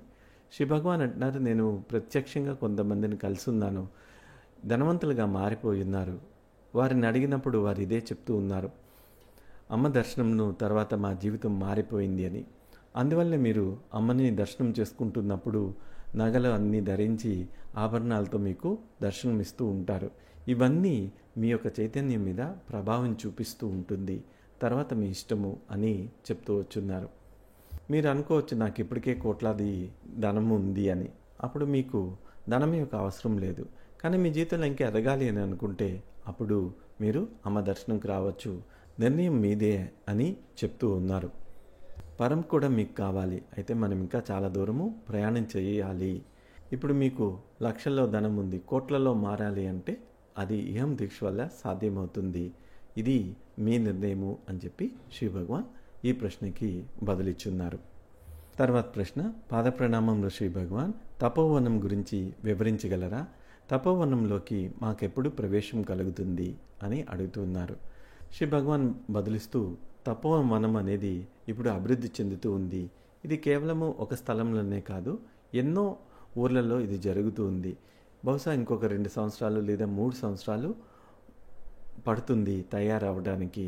అప్పుడు మిమ్మల్ని ఆహ్వానిస్తాము. అక్కడ వచ్చి మీరు కొద్ది రోజులు ఉండి ధ్యానం చేసుకోవచ్చు. అప్పుడు మీరు చాలా వేగంగా ఆధ్యాత్మికంగా ఎదుగుతూ ఉంటారు.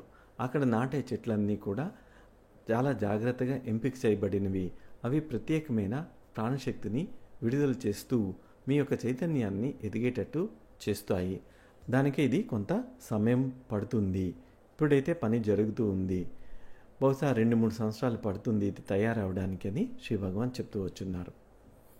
తర్వాత ప్రశ్న, పాదప్రణామం ప్రియమైన శ్రీ భగవాన్, మా చుట్టూ చాలా నెగిటివ్ ఎనర్జీస్, ఇమోషన్స్ అనేవి ఉంటూ ఉన్నాయి. మేము తినే ఆహారము, తాగే నీరు ఇవన్నీ కూడా నెగిటివిటీతో ఉండే ప్రజలే తయారు చేస్తూ ఉన్నారు. ఇలాంటి సమయాల్లో మమ్మల్ని మేము ఎలా రక్షించుకోగలము? అంతేకాకుండా అమ్మా భగవాన్తో నిరంతరము అనుసంధానము ఎలా ఉంచుకోగలము అని చెప్పి అడుగుతూ ఉన్నారు. దానికి శ్రీ భగవాన్, సోమ మీకు రక్షణని ప్రసాదించగలదు అని చెప్పున్నారు.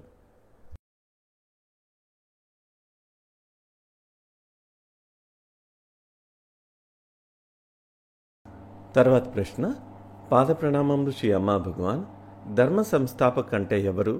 ధర్మ సంస్థాపక్ యొక్క పాత్ర ఏమిటి? ధన్యవాదాలు శ్రీ భగవాన్. శ్రీ భగవాన్ ఈ విధంగా బదిలిస్తూ వచ్చున్నారు. ఎంతో రకాల ధర్మ సంస్థాపక్స్ ఉన్నారు. సత్సంగ్ చేసేవాళ్ళు, ప్రోగ్రామ్స్ చేసేవాళ్ళు, ఎవరైతే టాక్స్ ఇచ్చేవాళ్ళు, ఆర్గనైజ్ చేసేవాళ్ళు, ప్రోగ్రామ్స్ని నిర్వహించేవాళ్ళు, వీళ్ళందరినీ కూడా మనము ధర్మ సంస్థాపకులు అని చెప్తాము. ఇలాంటి వాళ్ళు చాలామంది ఉన్నారు. వీరు ధర్మాన్ని పట్టుకొని ఉన్నారు, ధర్మాన్ని వ్యాప్తి చేస్తూ ఉన్నారు, ధర్మాన్ని అభివృద్ధి చేస్తూ ఉన్నారు. చాలా అద్భుతమైన వ్యక్తులు ధర్మాన్ని నిలబెడుతూ ఉన్నారు. కొంతమందికి వీళ్ళలో వారి యొక్క సొంత సత్సంగ్స్ ఉన్నాయి. వారితో కొంతమంది భక్తులు కలిసి వాళ్ళందరూ గ్రూప్గా ఏర్పడి ధర్మాన్ని ముందుకు తీసుకెళ్తూ ఉన్నారు. వారు ఆధ్యాత్మికంగా ఎదుగుతూ ఉన్నారు. ఈ ధర్మ సంస్థాపకసే లేకపోతే ధర్మం అనేది ఉండదు. అందువల్లే ధర్మం అనేది ఉంది. ఆ తర్వాత మనకి ధర్మ రక్షక్స్ అనేవాళ్ళు ఉన్నారు. వీరు ఎట్లాంటి భక్తులంటే వీరు మన ఆలయాల్లో చాలా పనులు చేస్తూ ఉంటారు. ఆలయాలకు వస్తారు, అక్కడ పూజారులుగా ఉంటారు, హోమాలు చేస్తారు. అన్ని చోట్ల దాససుండి చేయడానికి కుదరదు. అలాంటి చోట్ల వీళ్ళు వచ్చి హోమాలు చేస్తూ ఉంటారు. ఉదయాన్నే 4 గంటలకి 5 గంటలకి వచ్చి హోమా చేసి వాళ్ళ పనుల్లోకి వెళ్ళిపోతూ ఉంటారు. వీళ్ళని ధర్మరక్షక్స్ అని చెప్తూ ఉంటాము.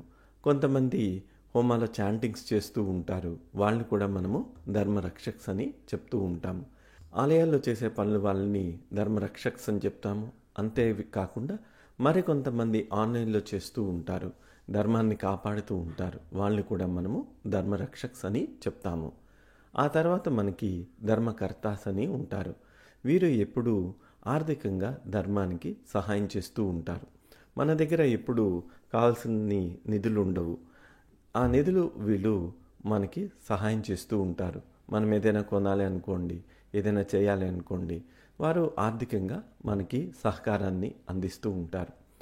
ధర్మకర్తలు లేకపోయినట్లయితే మనము ఈ ప్రోగ్రామ్స్ అనేవి చేస్తూ ఉండలేము. సో 3 రకాల మనుషులు ఉన్నారు: ధర్మ సంస్థాపక్సు, ధర్మరక్షక్సు, ధర్మకర్తాసు. కొంతమంది సేవకులు 3 వస్తారు, కొంతమంది 2 వస్తారు, కొంతమంది ఒక దాంట్లోనే వస్తూ ఉంటారు. ఈ రకంగా ధర్మం అనేది బతుకుతూ ఉంది, మనుగడలో కొనసాగుతూ ఉంది. ఇప్పుడు ధర్మం 36వ సంవత్సరంలో వచ్చింది. ఇన్ని సంవత్సరాలుగా ఉంది అంటే ఈ 3 రకాల సేవకుల వల్లే అని చెప్తూ వచ్చున్నారు. తర్వాత ప్రశ్న: పాద ప్రణామం శ్రీ భగవాన్. మేము పెద్ద దేవుడిగా అవ్వగలమా? బిగ్ గాడ్ అని మనం చెప్తూ ఉన్నాము. ఇది అవ్వగలమా? దానికి శ్రీ భగవాన్ ఈ విధంగా బదులిస్తూ ఉన్నారు: ముందు చిన్న దేవుళ్ళుగా ప్రయాణాన్ని ఆరంభించండి. ఎందుకు అంత ఆతృతగా పెద్ద దేవుడు అయిపోవాలని అనుకుంటున్నారు? అయితే మీరు ఆ పెద్ద దేవుడు అవ్వలేరు. ఎందుకంటే మీరు ఇప్పటికే ఆ పెద్ద దేవుడు. మీరు దాన్ని గుర్తించగలగాలి. మీరు అది అవ్వలేరు, మీరే అది అని తెలుసుకోవాలి. అదే గాడ్ రియలైజేషన్, భగవత్ సాక్షాత్కారము. మీరు అది కనుగోగలగాలి, మీరే ఆ పెద్ద దేవుడు అని. మీరు తెలుసుకోవాలి అని అనుకుంటున్నారు. ప్రశ్నించుకోవటంతో ఆరంభించండి. Who am I? నేను ఎవరు? ఇది చాలా ప్రముఖమైన ప్రశ్న. హూ యామ్ ఐ అని మిమ్మల్ని మీరు ప్రశ్నించుకుంటూ ఉండండి. అప్పుడు ఏం కనుగొంటారంటే మీరే ఆ పెద్ద దేవుడు అని. అదేవిధంగా మీరు దేవుడి నుంచి ఆరంభించండి. ఎవరు దేవుడు అని పరిశోధిస్తూ ఉన్నట్లయితే మీరే ఆ పెద్ద దేవుడు అని తెలుసుకుంటూ ఉంటారు. కనుగోవటం అనేది మీరు చేస్తూ ఉండాలి. ఈ డిస్కవరీ ఉన్నప్పుడు, ఆ సీకింగ్ ఉన్నప్పుడు ఫైనల్గా మీకు ఏం తెలుస్తుంది అంటే మీరే ఆ పెద్ద దేవుడు అని. మీ లోపలికి మీరు ప్రయాణం చేయగలుస్తూ ఉండాలి. అప్పుడు ఈ దేవుణ్ణి కనుగొనడం అనేది జరుగుతూ ఉంటుంది. రమణ మహర్షి ఎలాగా హూ యామ్ ఐ అని ప్రశ్నించుకుంటూ వెళ్ళున్నారో అట్లాగా మీ లోపల కూడా మీరు లోతుగా వెళ్ళడం అనేది జరగాలి. అప్పుడే ఈ దేవుణ్ణి కనుగొనడం అనేది జరుగుతూ ఉంటుంది. మీరు పెద్ద దేవుడు అవ్వాలని అనుకుంటున్నారు కాబట్టి మీరు ఆ పెద్ద దేవుడు అవ్వరని కనుగొనడానికి ప్రయత్నం చేయాలి. ఇప్పుడు మీకు సమస్యలు ఏంటంటే మీ యొక్క అవగాహన. మీకు ఇది తెలియటం లేదు, మీరే ఆ పెద్ద దేవుడు అని. మేము మిమ్మల్ని అక్కడికి తీసుకువెళ్ళడానికి ప్రయత్నిస్తున్నాము. అడుగు వేయించుకుంటూ మిమ్మల్ని ముందుకు తీసుకువెళ్తూ ఉన్నాము. ఇప్పుడు మీరు కేవలము ఇహం సమస్యల మీద దృష్టి నిలిపి ఉంచున్నారు. ముఖ్యంగా 95% మన సమయం అంతా ఇహం సమస్యల్ని పరిష్కరించడానికి మనం కేటాయించాల్సి వస్తుంది. మరికొంత మటుకే ఒక 5% మటుకే పరం మీద మనము ఫోకస్ చేస్తూ ఉన్నాము.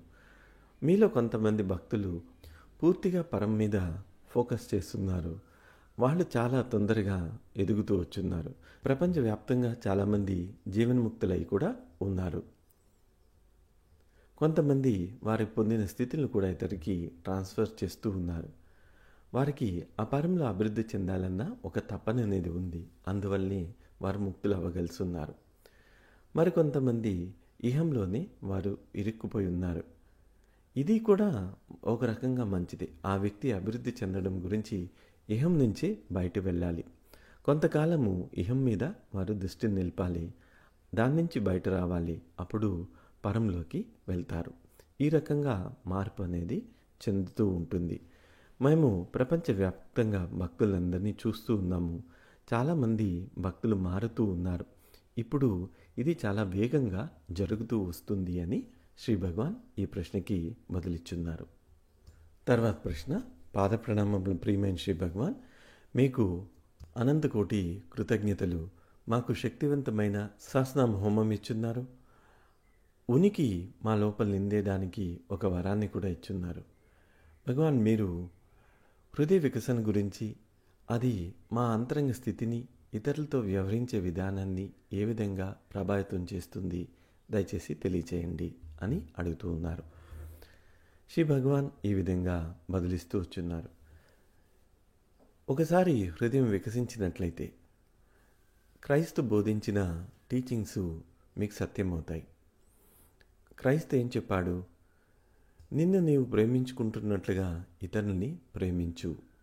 క్రైస్తు అందరితోని ఇది చెప్తూ వచ్చున్నారు. ఒకసారి హృదయం వికసిస్తే మిమ్మల్ని మీరు ప్రేమించుకుంటున్నట్టుగా ఇతరులను ప్రేమించడం అనేది జరుగుతూ ఉంటుంది. ఎందుకంటే అక్కడ అవతలి వ్యక్తి అనేవాళ్ళు ఉండరు. మీరే అవతలి వ్యక్తిగా అయిపోతారు. ఇది ఒక పెద్ద భ్రమ. మనము వేరు అని ఆలోచించటము ఒక భ్రమ. ఈ హృదయం వికసించిన తర్వాత అది మీ ఇరుగు పొరుగు వాళ్ళనే కాదు, మీరు మీ పెంపుడు కుక్క నుంచి కూడా వేరుగా ఉండరు. అంతేకాకుండా మీ ఇంట్లో తిరిగే ఎలుక నుంచి కూడా మీరు వేరుగా ఉండరు. మీరే అది అని గుర్తిస్తూ ఉంటారు. మీరు ఎలుకను కొడుతున్నట్లయితే ఎవరిని మీరు కొడుతున్నారు? మిమ్మల్ని మీరు కొట్టుకుంటూ ఉన్నారు. చెట్టును చూస్తూ ఉన్నారు. చెట్టును చూస్తూ ఉన్నప్పుడు మీకు ఒక అనుభవం కలుగుతుంది, మీరే ఆ చెట్టు అని. ఇది వాస్తవంగా అనుభూతి చెందుతూ ఉంటారు. మీరు చెట్లతో మాట్లాడచ్చు కూడా. చెట్లు కూడా మీతో వెనక్కి మాట్లాడుతూ ఉంటాయి. ఒకసారి సత్యలోకంలో ఇలాంటి ఒక ఘటన జరిగింది. చెట్లని మేము వాటి యొక్క వయసు అడుగుతూ ఉన్నాము. అవి చాలా పెద్ద సంఖ్యను ఇస్తూ ఉన్నాయి.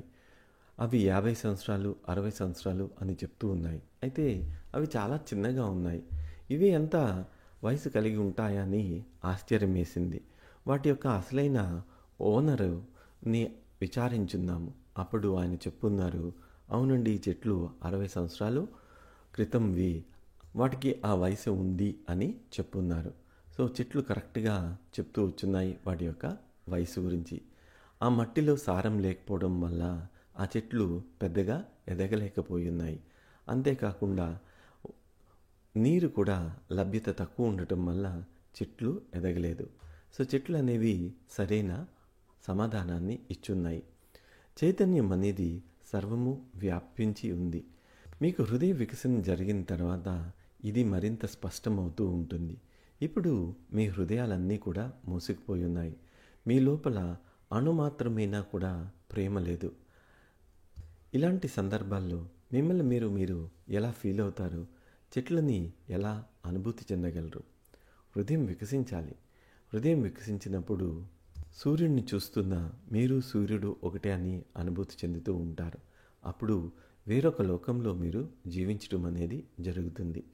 ఇప్పుడు మీరు ఎలా జీవితాన్ని జీవిస్తూ ఉన్నారంటే ఒక మురికివాడలో జీవిస్తున్న ఒక జీవితాన్ని మీరు జీవిస్తూ ఉన్నారు. మీరు ఎవరితోని అనుసంధానం చెందరు, ఎవరిని ప్రేమించరు, మీ లోపల ప్రేమ లేదు. మీది చాలా దిగజారిపోయిన ఒక జీవితము. మీరు నరకంలో జీవిస్తున్నారు. నరకంలో అక్కడ దెబ్బలు పడుతూ ఉంటాయి, కొడుతూ ఉంటారు భౌతికంగా. ఇక్కడ మీకు పడటం లేదా, అంతే. లేదంటే మీరు కూడా ఒక రకమైన నరకంలోనే జీవిస్తూ ఉన్నారు అని శ్రీ భగవాన్ బదులిచ్చున్నారు. జై బలో జ్ఞానప్రద శ్రీ భగవాన్కి జై.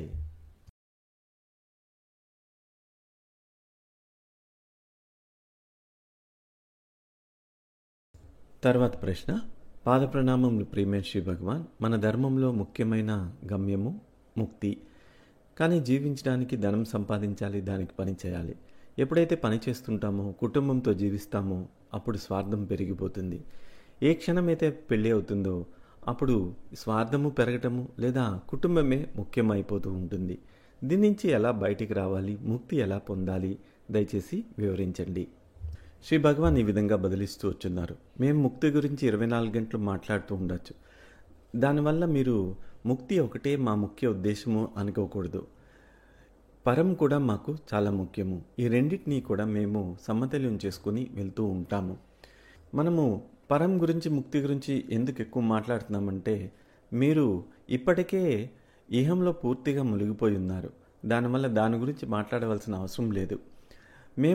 మీరు స్వార్థచింతనతో ఉన్నారని దానికి విరుద్ధంగా మేము ఉండటం లేదు. అలాంటి అభిప్రాయం మాకు లేదు. మీకు నేనన్న భావం ఉంది.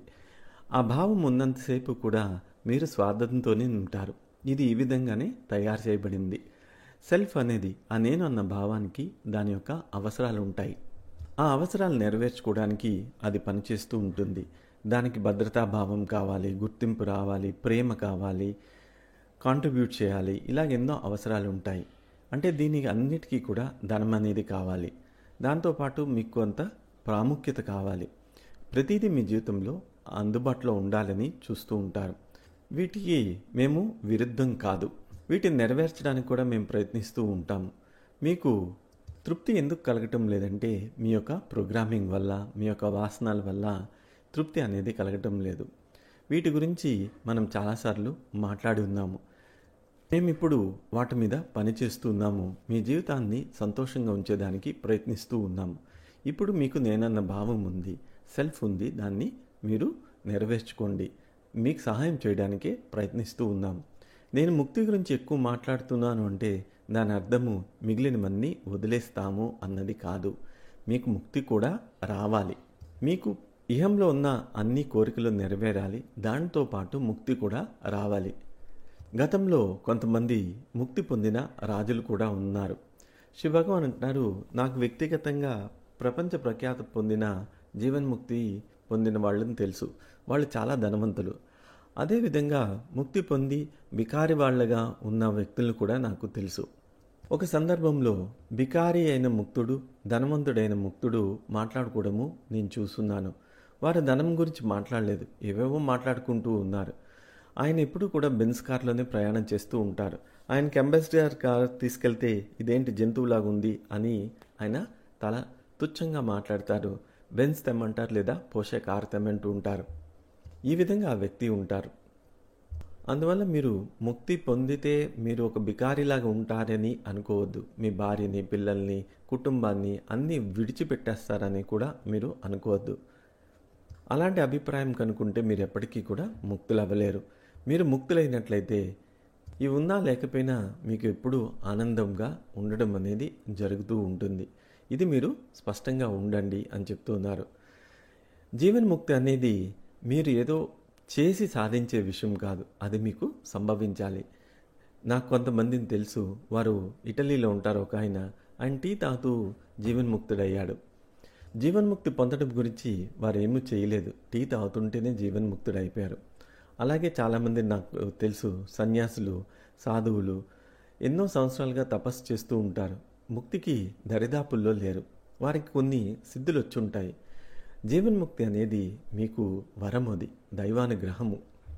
మీకు ముక్తి వచ్చి ఉండకపోవచ్చు. ఇప్పటికే చాలామంది ప్రపంచవ్యాప్తంగా ముక్తి పొందిన వాళ్ళు ఉన్నారు, శాశ్వతంగా ఉన్నారు.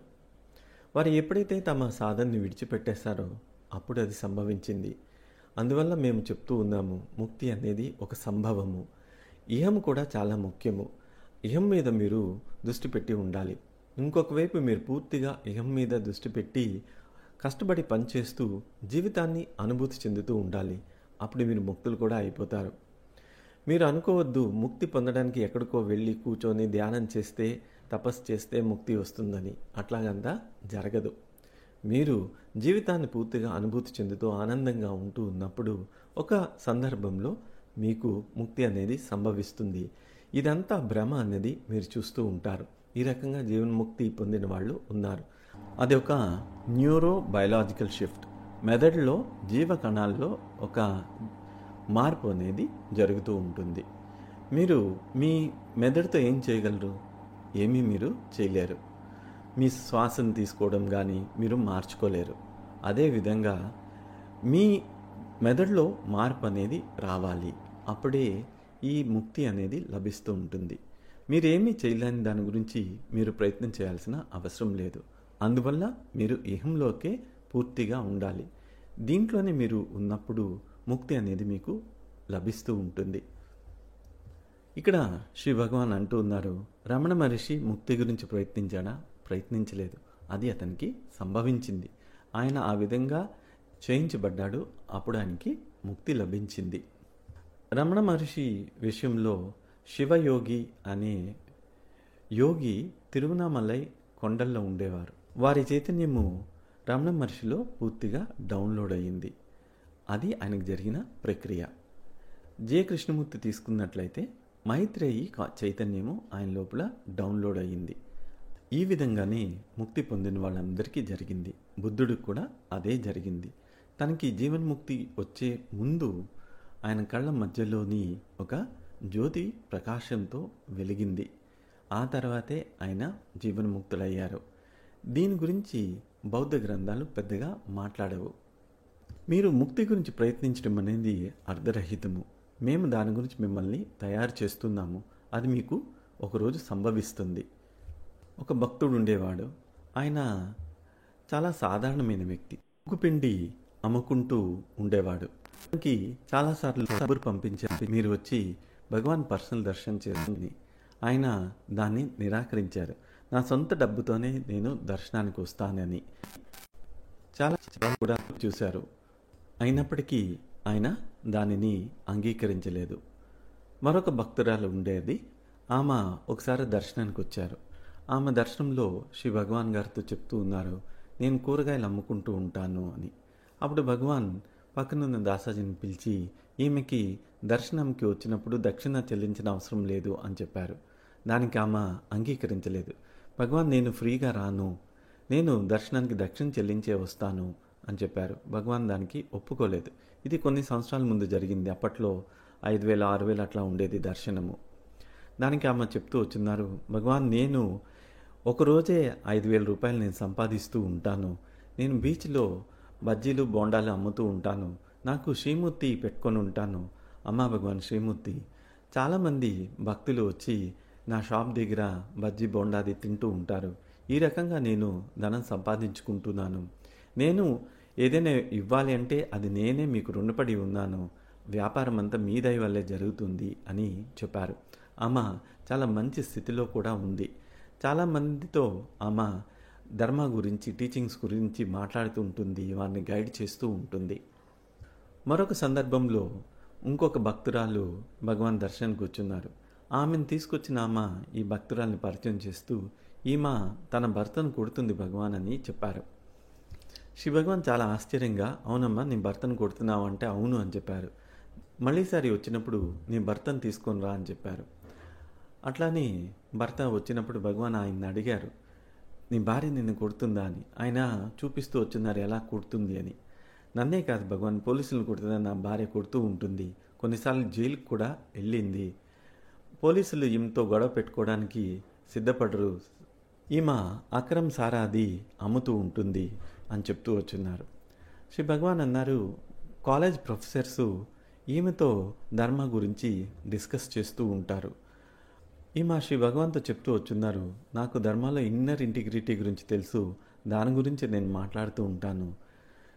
ఒక ఉదాహరణ చెప్పు అని శ్రీ భగవాన్ అడిగినప్పుడు ఆమె చెప్తూ ఉన్నారు, నా దగ్గరకు ఒక ఆమె వచ్చారు, ఆమె ఇల్లు కట్టుకుంటూ ఉన్నారు. ఆ నిర్మాణానికి ధనం తగ్గింది. నన్ను ప్రార్థన చేయమని అడిగారు. ఆమె ఎవరో కూడా నాకు తెలీదు. ఆమెకు డబ్బులు లేకపోతే నాకేమవుతుందో కూడా తెలియదు. అయితే నా ప్రార్థన ఇదే, భగవాన్, నాకు మీ వల్ల పేరు ప్రతిష్టలు ఉన్నాయి. ఈమెవరో నాకు తెలియదు. ఆమెకి డబ్బు రాకపోయినా నాకేమీ సంబంధం లేదు. మీరే ఆమెకి ఏదైనా సహాయం చేయాలి అని ఆమె చెప్తూ ప్రార్థన చేసేవారు. ఆమె చెప్తారు, నాకు ఫీలింగ్స్ లేవు, ప్రేమ లేదు, ఏదీ లేదు.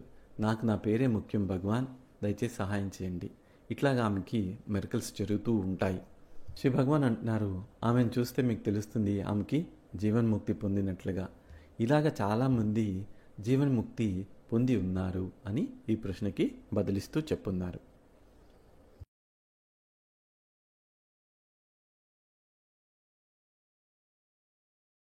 తర్వాత ప్రశ్న, పాదప్రణామం ప్రియమైన శ్రీ భగవాన్. నేను జైంట్ ఐ ఫౌండేషన్ ఫౌండర్ని, చైర్మన్ని. 10 సంవత్సరాలుగా నేను నిరంతరము eye donation, skin donation, body donations గురించి పనిచేస్తూ ఉన్నాను. ఇది పవిత్రమైన కార్యంగా నేను భావిస్తూ ఉన్నాను. నేను సరైనగా పనిచేస్తున్నానా? ఈ పని కొనసాగించచ్చా? దయచేసి నాకు గైడ్ చేయండి అని అడుగుతూ ఉన్నారు. శ్రీ భగవాన్ బదులిస్తూ, నువ్వు చాలా అద్భుతమైన వ్యక్తివి. నీకు ఈ ప్రపంచంలోనే కాకుండా ఇతర లోకాల్లో కూడా నీకు రివార్డ్స్ అనేవి జరుగుతుంది. ఎవరెవరైతే ఇట్లా ప్రజలకు సహాయం చేస్తూ ఉంటారో ఇవన్నీ కూడా నమోదు చేయబడతాయి. ఇవన్నిటినీ కూడా మీకు పరంజ్యోతి సమక్షంలో చదవబడుతుంది. మీకు వీటన్నిటికీ రివార్డ్స్ అనేవి వస్తూ ఉంటాయి. మీరు చేస్తున్న ఈ కార్యాన్ని కొనసాగించండి, నా ఆశీర్వాదాలు మీకు అని శ్రీ భగవాన్ వారితో చెప్పున్నారు. తర్వాత ప్రశ్న. పాదప్రణామం శ్రీ భగవాన్.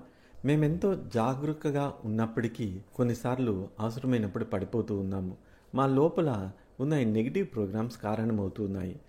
ఈ నెగిటివ్ ప్రోగ్రామ్స్ మీద ఎరుక ఎలా వహించాలి?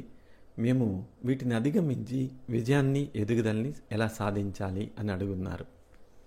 దానికి శ్రీ భగవాన్ ఈ విధంగా బదిలిస్తూ ఉన్నారు. మీరు అమ్మ భగవాన్తో ఒక మంచి బంధాన్ని ఏర్పరచుకోండి. ఎలాంటి సమస్య వచ్చినా వారు మీకు సహాయం చేస్తారు. మీ తల మీద ఒక బాంబు పడినప్పటికీ అక్కడ ఆ బాంబును పట్టుకొని మీకు సహాయం చేస్తారు. మీరు బంధాన్ని పెంచుకోండి, అంతే. ఇది చాలా సులువైంది అని శ్రీ భగవాన్ బదిలిస్తూ వచ్చున్నారు.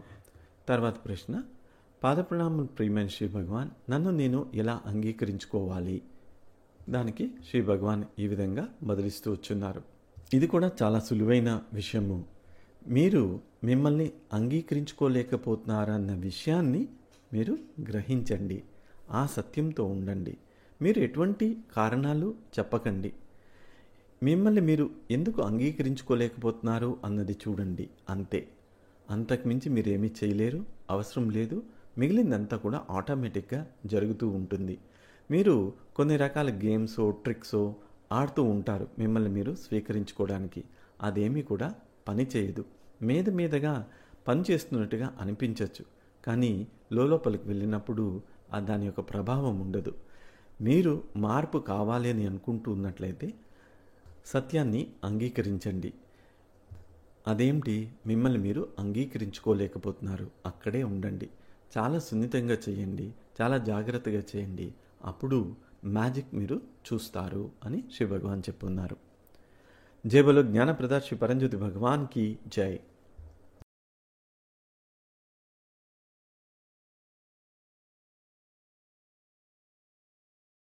తర్వాత ప్రశ్న. పాదప్రణామములు శ్రీ అమ్మా భగవాన్. పరంజ్యోతితో, అమ్మా భగవాన్తో, పరంజ్యోతి భగవతి భగవాన్తో ఏ విధంగా ప్రార్థన చేయాలి అని అడుగుతూ వచ్చున్నాము. దానికి శ్రీ భగవాన్ ఈ విధంగా చెప్తూ వచ్చున్నారు. మీరు అమ్మా భగవాన్తో అనుసంధానం అవుతున్నట్లయితే అమ్మా భగవాన్తో మీరు స్నేహితుల్లాగా అనుసంధానం అవ్వాలి. ఒక స్నేహితులతో ఎలా సంభాషణ చేస్తారో ఆ విధంగా మీరు వారితో మాట్లాడుతూ ఉండాలి. అప్పుడు మీకు వేగంగా ఫలితాలు వస్తూ ఉంటాయి. ఒకవేళ పరంజ్యోతి, అమ్మా భగవాన్ అన్నా కూడా మీరు స్నేహితులుగానే సంబోధించాలి, బంధం ఏర్పరచుకోవాలి. అప్పుడు కూడా మీకు వేగంగా ఫలితం అనేది వస్తుంది. ఒకవేళ మీరు పరంజ్యోతి, భగవతి భగవాన్ అని సంబోధిస్తూ ఉన్నట్లయితే మీరు తల్లిదండ్రులుగా భావించాలి. వారు మీ తల్లిదండ్రులు. తల్లిదండ్రులతో ఎలా వ్యవహరిస్తారో వారితో వ్యవహరించాలి. మీరు పరంజ్యోతితో మాట్లాడుతున్నట్లయితే, ప్రార్థన చేస్తూ ఉన్నట్లయితే పరంజ్యోతిని ఒక దైవంగా మీరు సంబోధించాలి. మీరు ఇలాంటి ఒక బంధం అనేది ఏర్పరచుకోవాలి. మీరు వ్యక్తిగత విషయాల గురించి ప్రార్థన చేస్తూ ఉన్నారనుకోండి. నాకు ధనం కావాలి, కారు కావాలి, బంగ్లా కావాలి, అబ్బాయి కావాలి, అమ్మాయి కావాలి, ఇలాంటి విషయాల గురించి మాట్లాడుతున్నట్లయితే బెస్ట్ విషయం ఏంటి? అమ్మా భగవాన్ని మీరు అడ్రస్ చేయాలి. చిన్న సరళమైన విషయాలన్నీ కూడా అమ్మా భగవాన్తో మీరు మాట్లాడాలి. ఎందుకంటే అమ్మా భగవాన్ మీ స్నేహితులు. మీరు అడగచ్చు, నాకు ఇది కావాలి, అది కావాలని. కానీ పరంజ్యోతితో ఇలాంటిదంతా కూడా మీరు అడగలేరు. ఇదంతా పరంజ్యోతికి ఒక రబ్బిష్ లాగా ఉంటుంది. మీరు పరంజ్యోతిని ఇవన్నీ అడగరు. ఉదాహరణకి మీరు ఇతరుల గురించి ప్రార్థన చేస్తున్నారు. మీ పక్కింటి వాళ్ళకి అనారోగ్యమా ఉంది, లేదా మీ స్నేహితుడికి వ్యాపారంలో ధనం పోయింది, అది రావాలని అడుగుతున్నారనుకోండి. అప్పుడు మీరు పరంజ్యోతి భగవతి భగవాన్కి ప్రార్థన చేయాలి. మీరు ఒక పెద్ద ప్రేయర్ చేయాలనుకుంటున్నారు. ఎంతోమంది ప్రజలు కలిసి ఉన్నారో అందరూ కలిసి ఒక మహమ్మారిని ఆపాలని అనుకుంటున్నారు. అప్పుడు పరంజ్యోతికి ప్రార్థన చేయాలి. అదే మీరు ఒక దేశం గురించి ప్రేయర్ చేయాలనుకుంటున్నారు, ఒక గ్రామం గురించి ప్రేయర్ చేయాలనుకుంటున్నారు, అందరూ కలిపి చేయాలనుకుంటున్నారు, వర్షాలు రావాలని, వరదలు ఆగాలని, యుద్ధాలు ఆగాలని, అప్పుడు మీరు కల్కికి ప్రార్థన చేయాలి. కల్కి వచ్చి ఈ కలియుగానికి అవతారము. ఇది భౌతిక అవతారం కాదు, గుర్తుపెట్టుకోండి. కల్కి అనేది ఒక భౌతిక ఆకారం కాదు. కల్కి గుర్రం మీద వస్తూ ఉంటారు. కల్కిని మీరు ఆ విధంగా దర్శించుకోవచ్చు. మీరు కల్కి గుర్రం మీద రావటము, ఖడ్గాన్ని చేతిలో ధరించడము చూస్తారు. అంతేకాకుండా కొన్నిసార్లు మీరు కల్కి వెంబడి గుర్రం మీద మీరు కూడా వెళ్తున్నట్టుగా విజన్స్ మీకు వస్తూ ఉంటాయి. కల్కి విశిష్టమైన అవతారం, ఈ యుగానికి చెందిన వాళ్ళు. ఉదాహరణకి జపాన్లో చాలామంది భక్తులు కల్కి రూపంలోనే ఆరాధిస్తూ ఉంటారు. వారు పరంజ్యోతి కల్కి అని సంబోధిస్తూ ఉంటారు. వారికి ఫుకుషిమా న్యూక్లియర్ రియాక్టర్, అణు రియాక్టర్కి సంబంధించిన ప్రేయర్స్ చేసినప్పుడు అక్కడ ఆ రియాక్టర్ చుట్టూ కల్కి వెళ్ళటము వాళ్ళు గమనించున్నారు. అందువల్ల వాళ్ళు కల్కి అంటే ఎక్కువ అటాచ్మెంట్. ఈ మధ్యన వారు చేస్తున్న ఒక ప్రేయర్ సునామీ గురించి రక్షించమని ప్రార్థన చేస్తూ ఉన్నారు. కల్కి అన్న పదము, ఆ పేరు సంబోధించినప్పుడు అది విశ్వవ్యాప్తం అవుతూ ఉంటుంది. చాలామంది పబ్లిక్, సామాన్య ప్రజానీకంకై కల్కి రక్షణ చేస్తూ ఉంటారు. అరబ్ స్ప్రింగ్స్ అని చెప్తూ ఉంటారు. అప్పుడు అరబ్ దేశాల్లో చాలా గొడవలు అయ్యాయి. అక్కడ ఆకాశంలో కల్కి ఒక గుర్రం మీద వెళ్ళడం అనేది వీడియోలో చాలా స్పష్టంగా చూస్తున్నారు. ఇలాగే ఎన్నో దేశాల్లో ప్రపంచవ్యాప్తంగా గొడవలు అవుతూ ఉన్నప్పుడు కల్కి అక్కడ గుర్రం మీద వెళ్ళడం అనేది చూస్తూ వచ్చున్నారు. మీరు కొత్త శ్రీమతిలో కనుక చూసినట్లయితే అక్కడ కల్కి ఒక సింబల్ మీకు కనిపిస్తూ ఉంటుంది. ఆ ఫోటో వచ్చి యుఎస్లో కలరాడోలోనే ఎక్కడో తీస్తున్నారు అని చెప్తూ ఉన్నారు. కల్కి అంటే చాలా పెద్ద విషయాల్లో ఆయన ఇన్వాల్వ్ అవుతూ ఉంటారు. ఇప్పుడు మన భారతదేశాన్ని విశ్వగురు చేయాలి, సనాతన ధర్మాన్ని పునర్జీవితం చేయాలంటే కల్కి అన్న మాటని సంబోధిస్తూ ఉంటాము. భగవాన్ నాకు ఈ కారు కావాలి, అది కావాలి, ఇది కావాలంటే అమ్మా భగవాన్ బెస్ట్. పరంజ్యోతి భగవతి భగవాన్ అంటే ఇతరుల గురించి ప్రార్థన చేసినప్పుడు అది బెస్ట్. నాకు ముక్తి కావాలి అంటే పరంజ్యోతి. ఈ విధంగా ప్రార్థన చేస్తే తొందరగా ఫలితం ఉంటుంది. ఇతరులను సంబోధిస్తే ఫలితం ఉండదు అని కాదు. ఈ విధంగా మీరు ప్రార్థన చేసినట్లయితే ఆ రూపంలో పరంజ్యోతి అనుగ్రహాన్ని తొందరగా ఇస్తారు. కల్కి మన భారతదేశాన్ని విశ్వగురువుగా చేయబోతూ ఉన్నారు. కల్కి మరియు ఆ శక్తి కేంద్రము అనుసంధానమై ఉంటాయి. ఆ రెండు కూడా కనెక్టెడ్. ఒకవేళ మీరు ఆకాశంలో విమానంలో ఎగురుతున్నట్లయితే దీన్ని మీరు మిస్టికల్గా కూడా చూడొచ్చు. సనాతన ధర్మం కూడా ఇప్పుడు నెమ్మదిగా పెరుగుతుంది. ఇది ఇంకా మనం ఊహించనంత గొప్పగా ఇది పెరగబోతూ ఉంది. ఇది ఆల్రెడీ ఇప్పటికే ప్రారంభమైంది, మరింతగా ఇది పెరగబోతుంది అని శ్రీ భగవాన్ చెప్పున్నారు. ఎంతోమంది భారతదేశాన్ని, సనాతన ధర్మాన్ని అంతం చేయాలని చూస్తూ ఉన్నారు. అయితే వారి ప్రయత్నాలన్నీ కూడా విఫలమైపోతాయి. సనాతన ధర్మము, భారతదేశము రెండూ కూడా మరింత దృఢంగా అవ్వబోతున్నాయి. మనము ఊహించనంత పెద్దగా ఇవి పరివర్తన చెందబోతున్నాయి అని శ్రీ భగవాన్ సమాధానమిచ్చున్నారు. జై బోలో జ్ఞానప్రద శ్రీ పరంజ్యోతి భగవాన్కి జై. ఇక్కడితో మనము ప్రశ్నోత్తరాలను ముగించున్నాము. మీరు శ్రీ భగవాన్ యొక్క జ్ఞానాన్ని ఏదైతే నేర్చుకున్నారో ఒకసారి అవలోకనం చేసుకోండి. శ్రీ అమ్మా భగవాన్కి కృతజ్ఞత తెలియచేసుకుంటాము.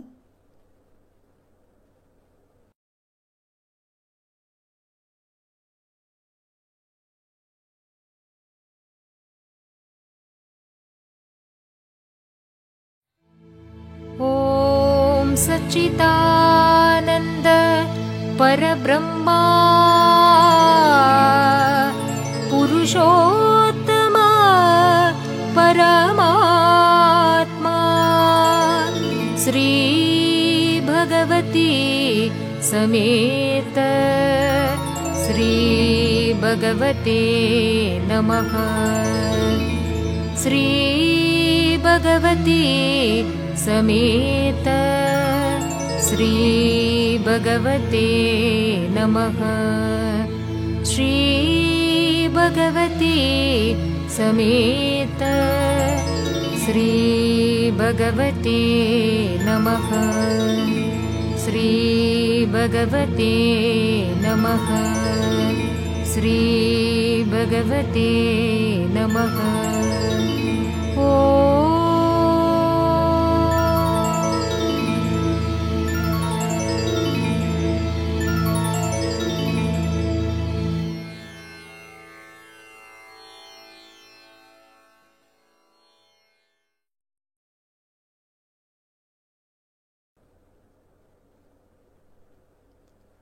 ఈరోజు ఈ క్లాస్కి వచ్చినందుకు మీ అందరికీ మా హృదయపూర్వక కృతజ్ఞతలు. నమస్తే. జై శ్రీ అమ్మా భగవాన్.